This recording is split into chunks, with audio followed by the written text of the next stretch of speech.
My name is Jonathan Brewster. I'm the director of the North Carolina Japan Center at NC State University under the Office of Global Engagement.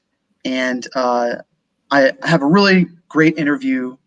Ranzo from the Black Experience Japan has been kind enough to give his time and to talk about a few things. And this is really a great honor, Ranzo. Thank you for making time for us. No problem. I just really wanted to get right into it and first hear about the Black Experience Japan and the impetus of where it came from and your story as well and how you came to Japan. Okay, so I guess I'll start from the beginning. So pretty much, I've always been fascinated with Japanese culture, right?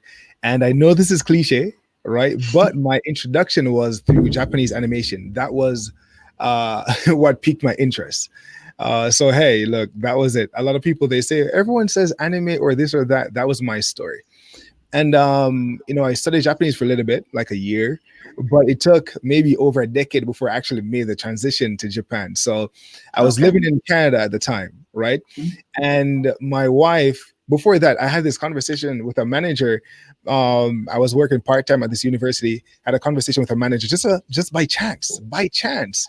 And she's like, "Oh, I was in Japan for 2 years." I'm like, "Really?" And she's like, "I went on this program." I'm like, "Really?" And so I'm like, "Okay, you know what? I always wanted to go to Japan." And I feel like this conversation is fate almost. I went home, spoke with my wife. I'm like, "What do you think about going to Japan for about a year?" Right? And she's like, "Okay." I told her about the program. And she's a Fantastic. student teacher in Canada, right? So that's one thing she did. She did education, she did communications. So I'm like, "Hey, you could teach, right? Why not?" And she's like, "Okay, let's apply for it." That was it. And the thing is, when I spoke to her, the deadline for the program was 2 weeks out, Mhm. 2 weeks away. So this thing, I think it was like maybe almost a year or a few months, and then right at the end, the tail end of the submission period was when I had the conversation. That's why I said it was fate. I'm like 2 weeks out. We gathered all the Wow. documents, got the recommendations and stuff, submitted it, and then within a few months we got the first acceptance, and then we went all the way through, and then within a few months we were in Japan, right? So like the conversation, What a whirlwind to yes, very fast. that is fantastic. And So and around what year was this when you went over with your wife? the conversation, we had the conversation in 2015. We came over in 2016, Okay. right? Wow. So BEJ, for instance, I started doing this because Japan was so new to me. The very first day I came to Japan, I remember the day. It was so surreal. It was an amazing experience. It was like literally like a dream come true. I had that. I remember we were living in Shinjuku at the time. I remember going to 7-Eleven for the very first time in Japan. It was like it That's was a magical. it was Magical the first magical. time going It to the was. It was. I'm not even trying to pretend. It's a very fond memory of mine. So I wanted to show people my experience. So I started doing vlogs, right, just to show people. It was live stream at the time, though. It wasn't on YouTube. It was on Mm, this application, live streaming application. And then people said to me, "Why don't you start YouTube?"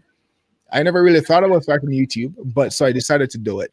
And then one thing that happened between that YouTube channel and the live streams was that people kept asking me about what is it like to be black in Japan, right? So black people are asking me this a lot. So I'm like, okay, people are asking this question a lot. And then there's another thing as well. So I wanted to answer that question. I wanted people to give people information as it relates to what the experience is like, but I felt like my experience was not sufficient. I felt if I was going to give an accurate representation of what it's like to be black in Japan, I needed more people from diverse backgrounds to share it, and I think that would be more accurate. mhm. It would speak more accurately to the experience, the overall experience of being black in Japan. So that's why I took that route. One of the reasons why. And then there was another flip side as well, because this is the reality. So I'm just going to talk about the reality. In Please. my experience, being a black creator online, sometimes you do get attacked when it comes onto trolls, and it's usually them targeting your race, right? So that's usually the thing that they target. So I've had experiences where people they would come on and they would say things, and I felt like I wanted to show people who the people in Japan were, because they were asking, oh, like these black people in Japan and this and that. And I'm like, no. And they use this word. They felt like black people were coming here just to take. And they're saying that black people tend to do that. But I'm like, look, that's not the case. The black people in Japan, the vast majority are contributing to the society, because it's not that easy to just hop over to Japan. You can't just come to Japan and just like make it your home like that, right? So you have to Mhm. have something that you're contributing to the society. So I wanted to dispel this sort of myth or this misunderstanding that people had. And I'm like, you know what? Let me show people who the people are as well. The person, right? Let me introduce them to the world. And that's why I did the interviews the way I did it in the beginning, where it was like a first person take, where you saw the person, they sat there, they spoke directly to the camera, and you got Yeah. to know who the person was. So those Yes. were, it was twofold: to answer the question of what is it like to be back in Japan, and also to provide some sort of education to people who have a misconception of the reality of black people in Japan. So it was twofold. That was my goal in the beginning, and we began with this documentary. Yeah. Yes, and we were talking a little bit before, this interview, that I had come across BEJ during when I was in Japan this last time, Okay. working in Tokyo, and it one of the things that really struck me about your channel was, again, the fact that you were a lot of times, out in public and just interviewing people. And one of the things that you had said to me that I think really struck a chord was, when you get to know people, Yeah. and I think I could say this in a general way.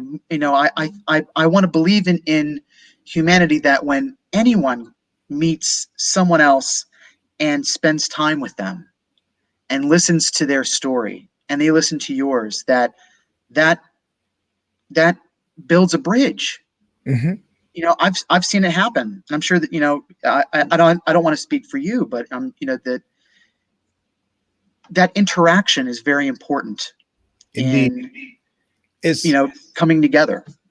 indeed. So just to, I guess, to backtrack, just to speak on what we spoke about before the interview, that point. One thing that the channel has done, well, at first I thought mostly black people would watch the interviews. That was what I was thinking, because I was making it for them, right? But it turned out that it's not only black people. We have a very diverse audience, right? People send me messages, whether it's Chinese people, right? I'm not lying, Japanese people, right? People who are not like Caucasian, you name it. Every people you can think about have messaged me and reached out, and some people have said that it has been so helpful for them. And it's funny, because people usually have this qualifier, like when I'm stopped on the road, they're like, I'm not black. I know I'm not black. I'm like, you don't have to say that. But the first thing they say, they're like, okay, I know I'm not black, but I do watch your channel, and I like watching it. What the channel has done is it provided a vehicle, I guess, to bridge different groups of people. Mhm. And my belief personally is that a person is not what you see. This is just, it's like your suit. It's just what you wear. It's just your body. But the real person is on the inside. And I think until we get to connect with a person on that level, we don't know who the person is. So we can't judge by appearance, right? Usually we're human, so we tend to do that. But the thing is, don't get like stuck there. Allow yourself to go beyond what you think initially. You have to do that. You have to give yourself, you got to do that. Give the Yeah. person that chance, and even yourself, because that person could be a very best friend. That person could be a linchpin in your network, or something. You never know who that individual is. So you got to allow yourself to go beyond that place, because the true person is on the inside. So I feel like if people had authentic, open, right, Mhm.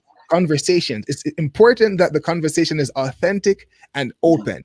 I think if people have had those conversations with people that they disagreed with, people who Mhm. differed from them, and they spend some time with that person as well, they will find that there are some commonalities, some similarities, and they may potentially fall in love. Right? So I It really it believe. hap- it, it does. Yeah, we were talking about that before. I mean, it's and when you said that, that also struck a chord with me, because I do know people who, they weren't necessarily, had any kind of discriminatory thoughts, but they maybe were apprehensive, about another culture, or about interacting with people from another culture. and they, again, spending time and being in a situation that at first, someone might think is uncomfortable, but ends up being Mhm. such an important interaction. Indeed. Yeah, and that's, I think, honestly, from my perspective personally, is one of the one of the most important ways of learning. Really learning is that kind of interaction. And if at the beginning it's uncomfortable, that's also a part of the learning process. Indeed. And one of the other things that we were talking about a little bit before the interview is, not too long ago there was a broadcast by NHK, right? And NHK, if for people who don't know who are watching this, is the probably the most well-known national broadcast service in Japan. Everyone mostly watches NHK news and weather forecasts and dramas and programming. And the that video, which has now since been pulled, and logically so, from when I was watching it, it was trying to explain what's happening in America right now, which is a very important, and it's happening worldwide.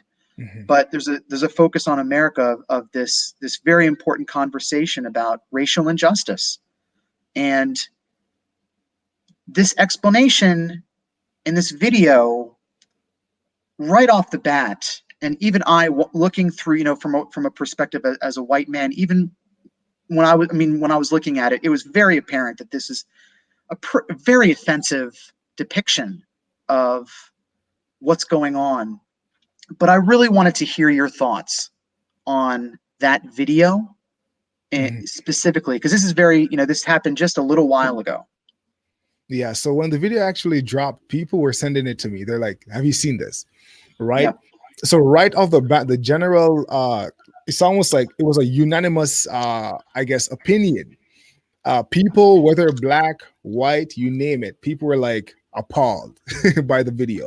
People were like, "Hold up!" Like, so people were upset about like what Yes. they saw, Understood. and we felt like the depiction was inaccurate, right? Because they were saying we were protesting for this reason, which wasn't the case, right? So there's like two parts of the video. There was the clip that was circulating, but it was a part of I think a 30-minute piece.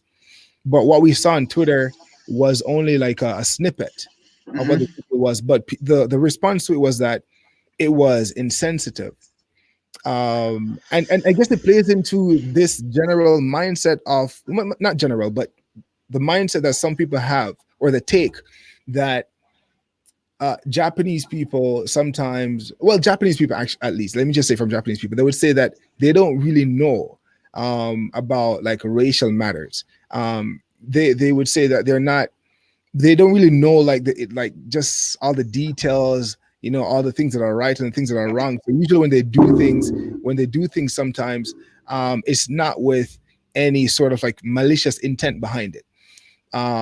They would say it's ignorance, right? But when other people see it, that's not what they receive from it. They feel as though the Japanese people need to make, I guess, an effort to understand. But I can say that I think all people need to do that. I think people from one culture, if they expect other people to understand them, they also need to make an effort to understand that culture as well. So I think it needs to be mutual understanding, which is very important. It can't be one-sided. But I think people felt that way. So when I saw it too, I was like, I felt a way because I was like, man, like you guys never had someone to actually vet this before you released it. Like you never did any research. You never thought about how this thing would look coming from NHK of all places, right? So Yeah. I was trying to yes, I think something needs. There's a disconnect. There's a disconnect somewhere. I'm not. So the only solution I think, or one of, is maybe if they had someone who from overseas who can oversee like sensitive issues like that, right? Mm. Let vet it, go through this committee, approval committee or something before you make it public. Because you can't wait until the masses see it and then you're like, oh, let me just gather the data. Like, what are people saying? You need to do that in your office before you make it public. So I think people overall, black people in Japan never liked it. Not even just black people, like foreigners, even like white people as well, who were like, whoa, right? That was So my reaction. That was my reaction when I saw it. yeah. And I know that again, it's from a perspective that I can't. I feel as if it's not, I can't really fully feel that amount of hurt seeing Mhm. something like that, and just being. But even I'm looking at it. I was appalled, Yeah. and there's another thing we were talking about before that I think was really important that you brought up. That was the fact that the Black Lives Matter movement, has had marches in Japan recently. I think, correct me if I'm wrong, but it was in Tokyo and in Osaka, Yeah. So far. and and that when you were out there and interviewing people and getting a feel for the people that are out there doing, tell me about what surprised you that that you told me. If I think you probably know what I'm talking about. Yeah. So when I was on the ground, right? So I went there in a journalism capacity to just like show people the entire thing. So I was live streaming it. And what was surprising was that the people that turned out, it was mostly non-black people, right? So I had to look, like really look to find black person. So I think the ratio, I'm just saying, I'm just guesstimating, maybe 40 to 1, right? I would be a black person in the line, and I would look behind me, right, with people holding the placards and looking around, and I could not find another black person. There was one guy that found me and said, "Oh, Ranzo," right? But it was really hard to find other black people. So I felt like the vast majority of the protesters were not black people. But there was also a moment that was beautiful for me though when I was there. I was observing what was taking place, and I realized I was looking at the signs, and there were Caucasian people that had signs that said, Black Lives Matter. And there were had different signs as well in Japanese people. This Japanese guy was behind me, and people were chanting in unison. And there was a moment where I was looking around. I'm like, man, these people are not even black, but they are championing the cause. I think they understand. Maybe finally, or I feel like people are starting to understand, or they're listening now, and they felt like they needed to do something, whatever it is, to try to help, right, to move us forward in some capacity. So that was a beautiful moment when I saw that, when I actually stopped for a second and I looked around, and I'm like, man, these people are not even black, but yes, so they're chanting, whether it's Black Lives Matter or some other chant, and they were saying these things. I'm like, wow, it was quite something to see as a black person actually beholding that, in Japan. But I also believe that the numbers, in terms of course, it's only as it was like 3,500 people. I think they said turned out in Tokyo. So I don't have all the stats in terms of the demographics, the breakdown, but based on what I saw, it looked like maybe the people there, the black people, it was reflective of maybe the population in Tokyo, right? So I'm not sure what the breakdown is, but I think black people represent maybe as a very small percentage of people in Japan overall. So I think that was maybe what was reflective in the march. And the good thing was the numbers were because of other people as well. So it was a good thing that they also came out in solidarity to show support. So I think that was a beautiful thing to see. Well, thank you for sharing that. That's, when we were talking about that, it's, and I think that you were terming that to me. It was, suppose logical in terms of just the demographics of perhaps that region, but also that we can start seeing that people that were there marching understand that this is a human issue. Yeah, This is about humanity, yeah, and if only this opens up at the beginning, just this discussion yeah, and getting more people involved in the discussion, I think it's, from my perspective, I mean, from my opinion, it's worth it.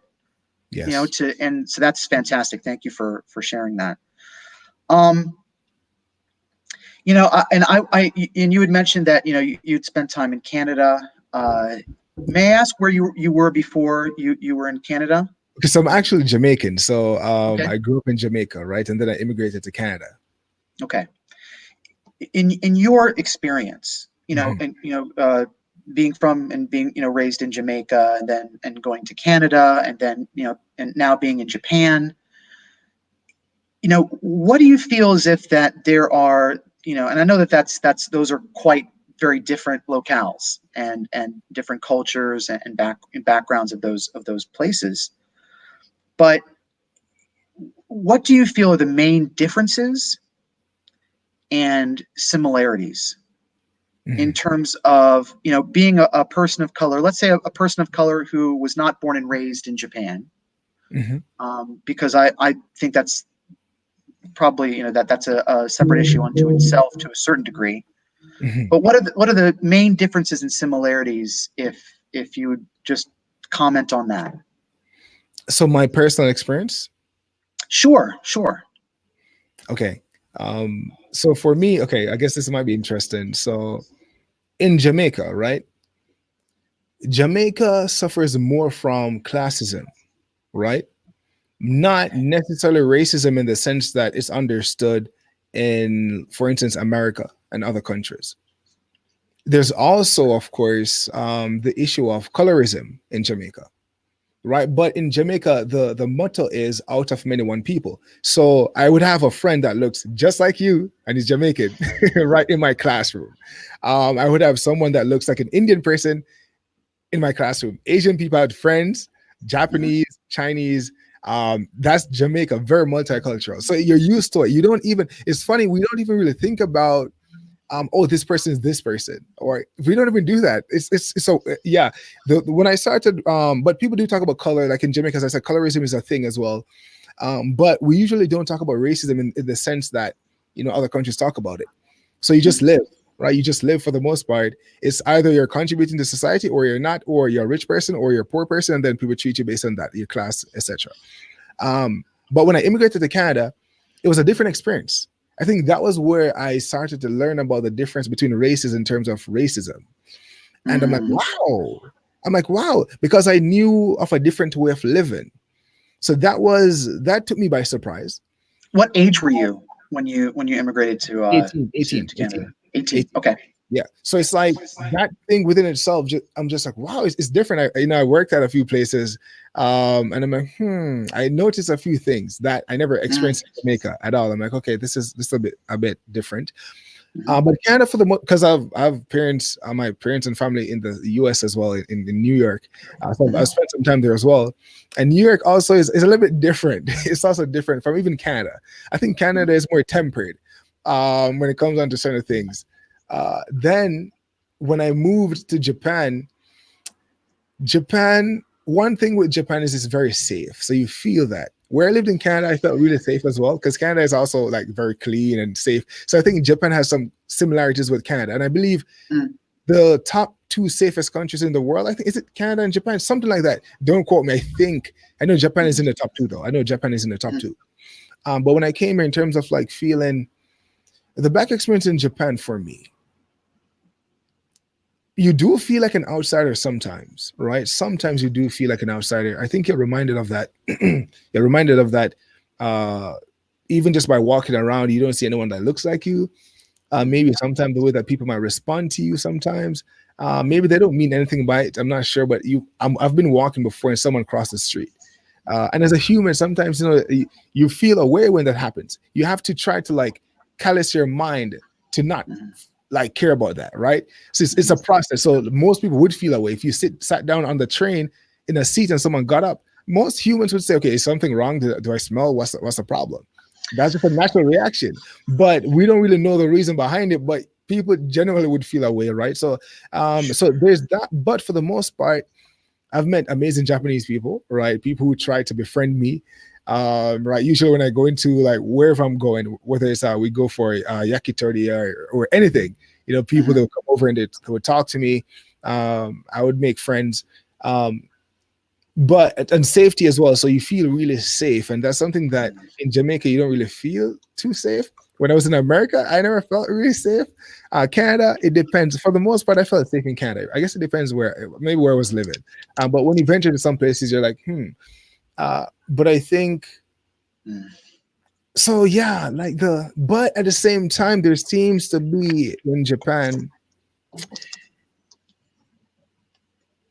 a level of, I don't want to say ignorance, but people would say, look, they don't judge a black person for being black. they usually say it's Japanese and non-Japanese. So it's either you're a Japanese person and a foreigner, and they say they group all foreigners, together, right? So it's like, gaikokujin or gaijin, like your outside Hygiene, person, yes. right? Mhm. So it's like, so they say that that's the approach that they take to it. So if you're a foreigner, there's a certain way that foreigners are treated. If you're a Japanese, there's a certain way that Japanese people are treated. So even if you speak Japanese, it's like they're always like, "Oh my god," like, "Oh." That and that point I think is very important. For people, especially who are not from Japan and going to Japan, that are coming from a place that and just if I can draw just a very one parallel to your story, Mhm, that I fell in love with Japanese history. That was mhm, really my way of being exposed to Japan. There was a mini series on television long, long ago that was based on the novel by James Clavell called Shogun. okay. And they made this big mini series on television, and I watched it with my father back in the '80s, and I was mesmerized. And it was not, it's a piece of fiction, but it was historical fiction, and Mhm, that's what was really my gateway into it. I think more of the younger people are getting into it from the anime side. They're watching Bleach or Naruto or something like that and reading, which I think any of those points is fantastic to be exposed to Japan. One thing I found on my journey to Japan that I is in one way logical to try to understand this, but another way I was really disappointed in was that I found that no matter how long I was in Japan and no matter how proficient at Japanese I became, there was, for me, and I can't speak for everyone, there's a realization for me that there was that line that I would never be able to cross mm, being Japanese, right? Really making that last little movement into that space that I think, of course, there are many Japanese who would let you into that space, but for the most part, my feeling was that there was that line. mm, And for me, again, thinking about it, from the very beginning, that of course that I'm American. I was born and raised in America. I'm Caucasian. I can't be Japanese in that way. But mhm, there was that realization on the journey that if I were to continue with this journey, there was an understanding that I had to kind of come to for mhm. myself. And I kept going because I found my own reasons from that point to keep going with it, with that interest and Yeah. my wanting to be in Japan and be connected to Japan. What do you think about that? Do you think that that's something that is a shared parallel with people Yeah. from different ethnicities, Yeah. perhaps that are going to Japan? Yeah, I think You know, a lot of people share that same sentiment that you've expressed. That no matter how good you are at Japanese, no matter how long you've lived here, it's you're still seen as. So I think one thing that came in my mind, because I've heard this before, is a mm, question that should be posed to the Japanese people is, who is a Japanese? What's their definition of a Japanese person? To get an mm, understanding of like where their mindset is coming from. Is it only the phenotype? Is that what it is? Because as you said, even before in one of the questions, you mm. have people who were born in Japan, right? They're not like Born and raised. yeah, Yes. when you talk about phenotype, they're not Japanese. They don't look Japanese, but they are as Japanese as a Japanese person. Same Mm, school, same upbringing. They go to all the the traditions, all that stuff. They do all the same thing. They don't even understand sometimes, like mm, outside cultures. I encountered a black guy in Shibuya, right? mm, I never knew that he never spoke English. So my mindset went to English, right? So he was rapping, and it was really good rapping in Japanese, like really, really well. Like in Shibuya, I'm like, okay, because there was like him and a Japanese guy. I'm like, okay, wow, this is fascinating. I filmed it. I'm like, I've never seen this before. mm. So one day I was like in the train station walking, and I saw the guy. I'm like, hey, what's up? And he's like, one more time. I was like, I stop. Yeah. I was like, so the guy never spoke any like very little English. Like, so I was like, wow. So there are people, man. And then whenever you have a conversation, you find out that look, they were born in Japan, they grew up in Japan. they think like a Japanese person. I've interviewed this half Japanese guy as well. He's like, look, I might not look it, but I'm as Japanese as a Japanese person. And as I said to you before, the thing that makes a person is what's on the inside. On It's the not inside. what's on the outside. And that's the truth of the matter. Because if someone can't even speak English and you think they should, be like, well, they look like they do because they don't look Japanese, but they don't speak it. Because a true person is not the phenotype. The true person is not what's on the outside. The true person is on the inside, right? Mhm. Your psyche, your mind, all these things that makes up who you are, the sum of your experiences. And I think a lot of people forget that. And it's very, very important that we have that understanding to understand people.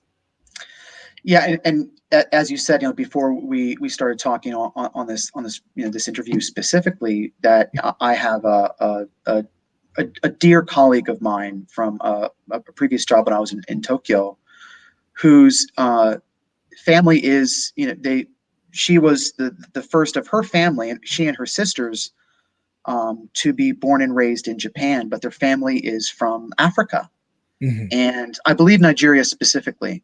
Okay. And her experience and her being open enough to really talk about these things with me, which can be very sensitive topics, Mhm.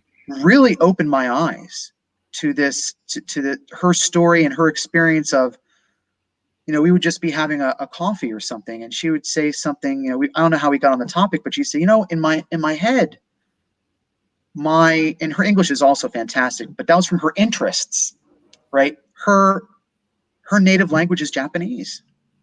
And she said, in my head, and when I'm thinking about something, considering a problem or some way to solve something, all of those things that you have your inner monologue, sometimes it's not language, it's an emotion, but when it is language, mine is Japanese. And she just sort of left it there. And we kind of were silent with each other for a bit. And I was just considering that and how heavy that was Mhm. when she said that, because I'm sure that wasn't the first time that she had thought about that. Yeah. Y- And that's, like you were saying, that's an issue that needs to be discussed, It, like, yeah. and It you know does, man. Now you're talking about it. I'm like, man, it should be explored. I was in an interview recently, right? And we were in a it was like two guys that were like half, right?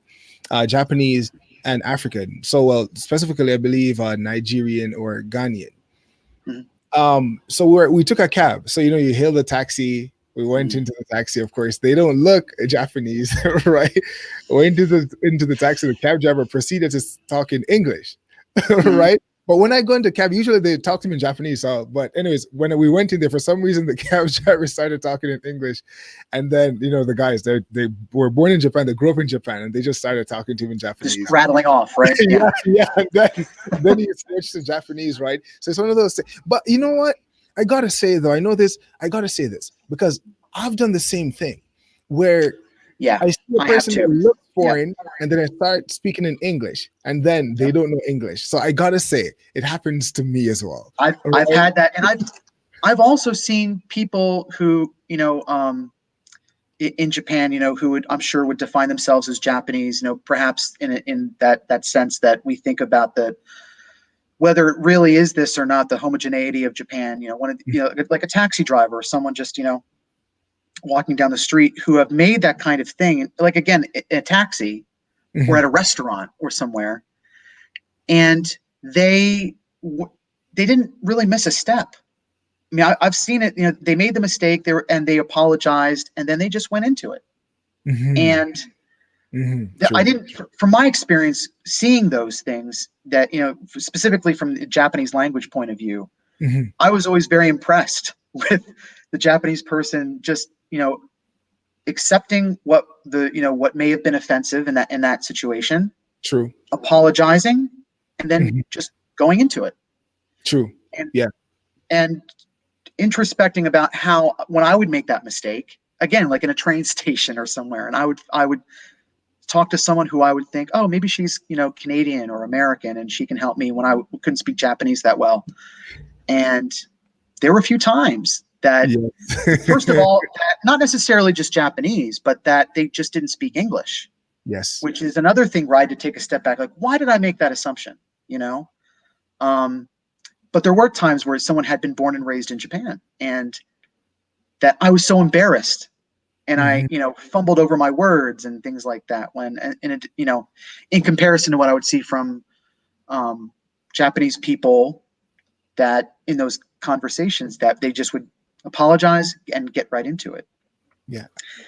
And that has made me consider, I'm sure that there are people in Japan, just like, in other places, that do have a discriminatory mindset, Hmm. but there are a lot of people also that don't necessarily perhaps have that discriminatory mindset. They just, like you said, they have that disconnect. Hmm. And hopefully through these kind of conversations, um, that they can open up and understand more about these kind of issues. Indeed. Uh, so, thank you very, very much for your time. And can you tell? I mean, if and I'm sure that our audience from the North Carolina Japan Center would like to know more about BEJ and what you do. What are the best ways to interact with you and BEJ? Okay, so we also, I guess I could say we also have branched out into other countries as well. So right now we are in Singapore, China, South Korea, and Vietnam. Uh, Wow. so people can get stories from those places as well. And if COVID-19 wasn't a thing, Yeah. we would have added like 6 more countries in this first the first 2 quarters of the year. But anyways, COVID-19, so what can you do? So they can find us on YouTube at the Black Experience Japan, on Facebook as well, the same thing, the Black Experience Japan, on Instagram, Twitter, at the Black XJP. That's TheBlackExJP. So you can find us there. Fantastic. Well, I'm looking forward to watching more of the videos coming from your channel and seeing the videos from these other countries as well. I think it's fantastic, and please be safe. Very well. And thank you again for your time.